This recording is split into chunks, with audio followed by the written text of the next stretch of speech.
Subscribe. रोजाना आप करते लोग हैं, इस वीडियो को पूरा दस्तरखान पर जरूर बैठते हैं, देखें तो जब और खजूर कमेंट खाएं, में अपनी राय हो तो बताएं नहीं सकता, हमारी ताकत नहीं है कि हम चल करके मुल्क शाम कि आप पहुंच लोग दुआ जाएं, करते हैं चल कि करके नहीं। अभी हम इराक पहुंच जाएं, चल करके अभी हम यमन चले जाएं, बेशक लेकिन अल्लाह दस्तरखान पर खजूर उठाकर बारगाह रब्बुल इज्जत में यूं तो कह सकते हो, मौला मुझे तू नेमतें खिला रहा है, तेरे हबीब की उम्मत बेशक में बेशक छोटे बच्चे भूख से सुभान बिलख अल्लाह रहे हैं, सुभान अल्लाह ऐ अल्लाह तूने मुझे खजूरों की नेमत दी है, बेशक बेशक करीम खुदा उन पर तो अपना खाने नेमत वसी फरमा, अल्लाहु अकबर मेरे हबीब की उम्मत पर तो रहम की चादर फैला दे,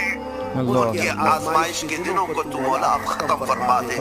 ये दुआ रोजाना इफ्तार में जरूर कर लेना, इसलिए मैं कह रहा हूँ कि अगर तुम्हारे दिल में एहसास भी पैदा हुआ, क़यामत के दिन ये नीयत भी देखी जाएगी कि ये चल करके तो नहीं गया, लेकिन उनके दर्द का दर्द ये यहाँ बैठ करके भी महसूस करता था, इसकी भी बख्शिश की जाए।